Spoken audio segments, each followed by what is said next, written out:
নমস্কার বন্ধুরা, SB academic সেন্টারে প্রত্যেকটা ছাত্রছাত্রী।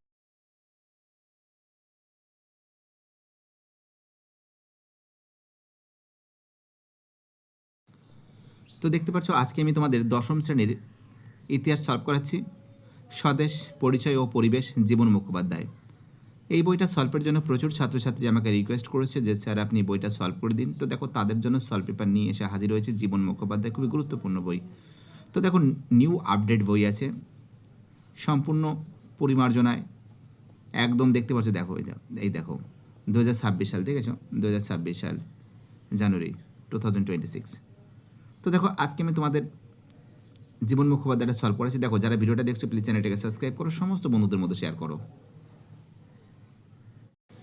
তো দেখতে পাচ্ছ, আজকে আমি তোমাদের প্রথম অধ্যায় সলভ করবো, ইতিহাসের ধারণা। তো দেখো, এই প্রথম অধ্যায় সলভের জন্য প্রচুর ছাত্রছাত্রী আমাকে রিকোয়েস্ট করেছে যে স্যার আপনি ইতিহাসের ধারণা, এই যে চ্যাপ্টারটা আছে এই চ্যাপ্টারটা আপনি একটু সলভ করে দিন। আমি বলি, বাবা ভয়ের কোনো কারণ নেই, এসবি একাডেমিক সেন্টার যখন আছে তোমাদের সাথে অবশ্যই সলভ করে দেবো। তো দেখো, একটা কথা কি বলো তো, প্লিজ চ্যানেলটাকে সাবস্ক্রাইব করতে হবে, কারণ তোমাদের সাপোর্ট, তোমাদের ভালোবাসা ছাড়া এসবি একাডেমিক সেন্টার কখনো চলতেই পারে না। তোমাদের সাপোর্ট, তোমাদের ভালোবাসা আমার একান্তই কাম্য। আমি মনে করি আমাদের প্রত্যেকটা ছাত্রছাত্রীরা চ্যানেলটাকে সাবস্ক্রাইব করবে এবং সমস্ত বন্ধুদের মধ্যে শেয়ার করবে, এবং তাদের সাপোর্ট আমি অনেক অনেক পাবো। তো যাই হোক, বেশি কথা না বলে ফাটাফাট করে চালু করে দিন। নগেন্দ্রনাথ সর্বাধিকারী একজন দক্ষ খেলোয়াড় ছিলেন। Answer football. দুই থেকে বছর। বিপিনচন্দ্র পাল লিখেছেন, তোমরা জানো বিপিনচন্দ্র পাল কি লিখেছেন? এর অ্যান্সার হবে 70 বছর।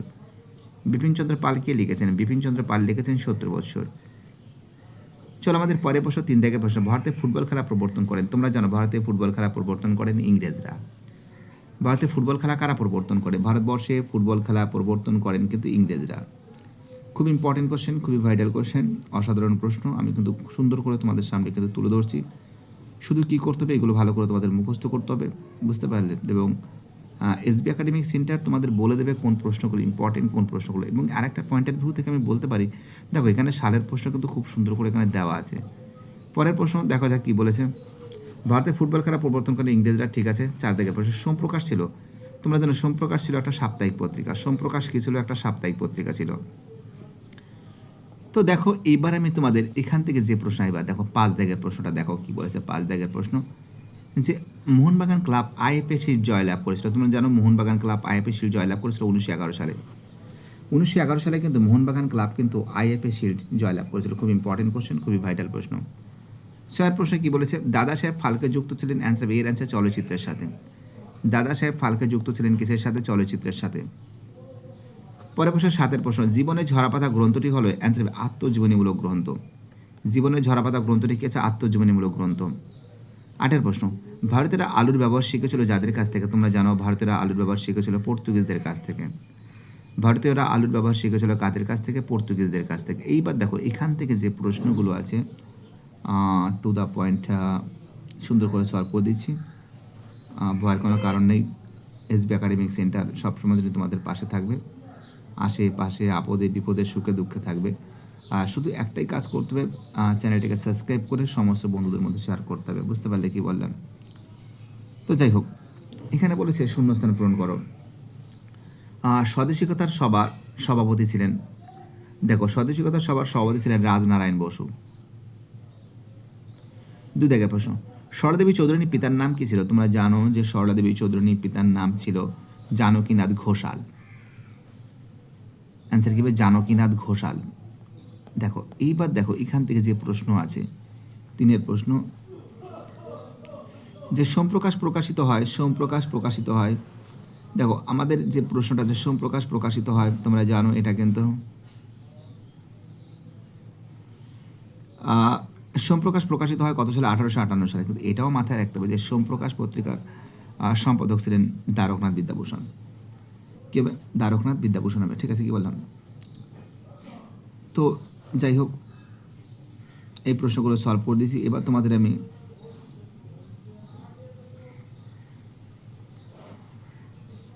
এবার যে প্রশ্নগুলো আছে এই প্রশ্নগুলো সলভ করে দেবো।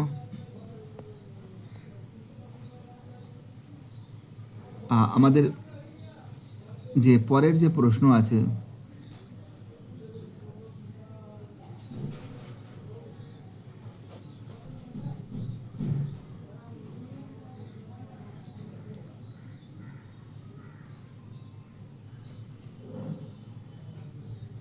দেখো আমাদের পরের যে প্রশ্ন আছে মল্লযুদ্ধ। দেখো এখানে আমরা দেখতে পাচ্ছি কয় স্তম্ভের সঙ্গে ক্ষয় স্তম্ভ মিলাতে হবে। মল্লযুদ্ধ হবে যতীন্দ্র প্রসাদ গুহ। মল্লযুদ্ধ কী হবে? যতীন্দ্র প্রসাদ গুহ হবে। অলিম্পিয়া থিয়েটার হবে সত্যজিৎ রায় হবে। Letters from a father to his daughter হবে, অ্যান্সার হবে জওহরলাল নেহরু হবে। চলচ্চিত্র হবে দাদা সাহেব ফালকে। চলচ্চিত্র কী হবে? চলচ্চিত্র হবে দাদা সাহেব ফালকে হবে। তো আমরা আজকে যে প্রশ্নগুলো দেখতে পাচ্ছি প্রত্যেকটা প্রশ্ন ইম্পর্টেন্ট, প্রত্যেকটা প্রশ্ন ভাইটাল তোমাদের সামনে তুলে ধরেছি। এখান থেকে আমরা দেখতে পাচ্ছি মল্লযুদ্ধ হবে যতীন্দ্র প্রসাদ গুহ হবে। অলিম্পিক থিয়েটার হবে সত্যজিৎ রায় হবে। Letters from a father to his daughter হবে, অ্যান্সার হবে জওহরলাল নেহরু হবে। চলচ্চিত্র হবে দাদা সাহেব ফালকে। দেখো এখান থেকে যে প্রশ্নগুলো আছে এবং এখান থেকে যে প্রশ্ন আছে প্রশ্নগুলো তোমাদের সামনে তুলে ধরছি। এক সেকেন্ড। সোমপ্রকাশ পত্রিকার সম্পাদক ছিলেন দ্বারকনাথ বিদ্যাভূষণ। সোমপ্রকাশ পত্রিকার সম্পাদক ছিলেন দ্বারকনাথ বিদ্যাভূষণ, ঠিক আছে। দুই দেখার প্রশ্ন, নদিয়া কাহিনী গ্রন্থটি শহরের ইতিহাসের অন্তর্গত। দেখো এই যে প্রশ্নটা আছে, নদিয়া কাহিনী গ্রন্থটি শহরের ইতিহাসের অন্তর্গত, খুব ইম্পর্টেন্ট কোশ্চেন, কিন্তু পরীক্ষায় কিন্তু খুব দিয়ে থাকে, বুঝতে পারলে।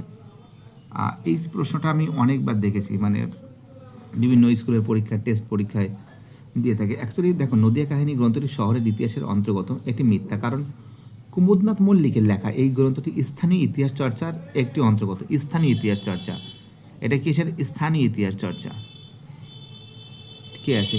কুমুদনাথ মল্লিকের লেখা স্থানীয় ইতিহাস চর্চা, কিন্তু শহরের ইতিহাসের নাম। তিনের প্রশ্ন, বীণা দাস হলেন একজন কবি।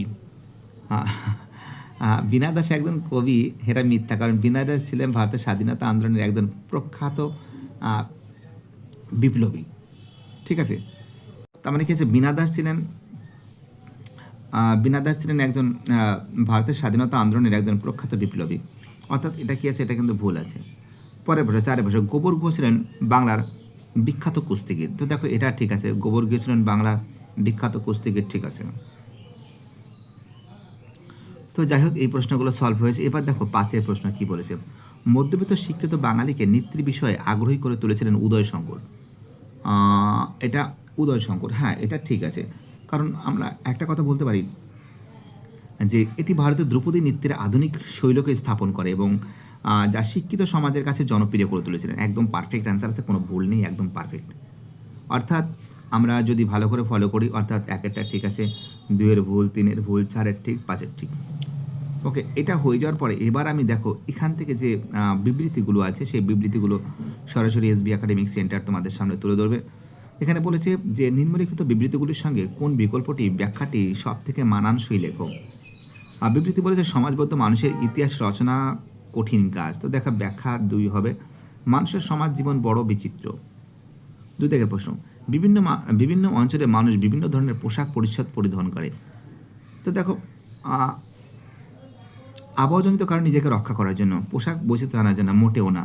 না না না, এই দুটো তো হবে না। কেন পোশাক? দেখো অ্যাকচুয়ালি আবহাওয়ার কারণে, যারা কাশ্মীরে থাকে নিশ্চয়ই সেখানে তারা শীতের জিনিসটা ব্যবহার করে, যারা রাজস্থানে থাকে নিশ্চয়ই তাদের পোশাক সম্পূর্ণ আলাদা, কারণ সেখানে টেম্পারেচার পরিমাণটা বেশি। তারা আবহাওয়াজনিত কারণে নিজেকে রক্ষা করার জন্য এই কাজটা করে। তো সাধারণ ব্যাপার, বুঝতেই পারছো। চলো হয়ে গেছে বাবা, হয়ে গেছে। চলো নেক্সট কোশ্চেন। অ্যাকচুয়ালি একটা কথা বলতে পারি, আমি লাস্ট ফিনিশিং তোমাদের একবার দেখাচ্ছি। তার মানে এটা ব্যাখ্যা 1, 2, 1 হবে, এর ব্যাখ্যা 2 হবে। চলো আমাদের পরের প্রশ্ন, অতি সংক্ষিপ্ত প্রশ্ন তার উত্তর সমেত আলোচনা করছে, মান কিন্তু 1। ভারতের প্রকাশিত প্রথম সংবাদপত্র হল বেঙ্গল গেজেট, যেটা 1780 সালে প্রকাশিত হয়। ভারতের প্রকাশিত প্রথম সংবাদপত্রের নাম কি? অ্যান্সার হবে বেঙ্গল গেজেট।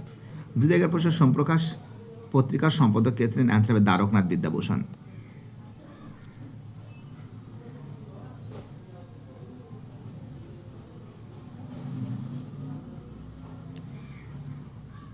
সরকারি নথিপত্র কোথায় সংরক্ষণ করে রাখা হয়? অ্যান্সার হবে মহাপেজখানায়।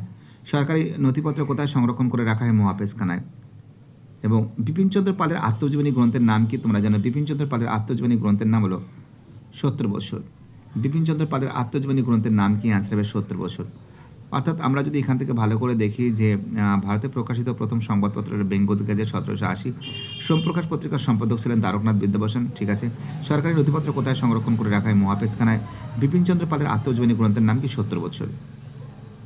দেখো এইবার এখান থেকে যে প্রশ্নগুলো আছে সেই প্রশ্নগুলো তোমাদের সামনে তুলে ধরেছি। আঞ্চলিক ইতিহাস চর্চা পেজ নম্বর 6, জীবনে ঝরাপাতা পেজ নম্বর 10, এটা 1 নম্বর পেজে, এটা 11 নম্বর পেজে, এটা 7 নম্বর পেজে, এটা 8 থেকে 9 নম্বর পেজে, এটা 8 নম্বর পেজে, এটা 11 নম্বর পেজে, এটা 8 নম্বর পেজে, এটা 8 থেকে 9 নম্বর পেজে। এবং রচনাধর্মী যে প্রশ্নগুলো আছে সেটাও দেখে নাও তোমরা। এটা দেখো পেজ নাম্বার, দেখো এটা 7 নম্বর পেজে। এবং তার সঙ্গে দেখো এই যে প্রশ্ন আছে, ইতিহাসের উপাদান রূপে 70 বছর পেজ নম্বর 9, জীবন স্মৃতি পেজ নম্বর 9 আছে, জীবনে ঝরাপাতার গুরুত্ব পেজ নম্বর 10 আছে, নারী ইতিহাস চর্চার টিকা লেখক পেজ নম্বর 7 আছে, এটা পেজ নম্বর 1 আছে, এটা 10 থেকে 11, এটা 12 নম্বর পেজে, এটা 8 থেকে 10 নম্বর পেজে, এটা 11 থেকে 12 নম্বর পেজে আছে। দেখেছো খুব সুন্দর করে তোমাদের কিন্তু পেজ নম্বর সমেত কিন্তু ব্যাখ্যা করেছি।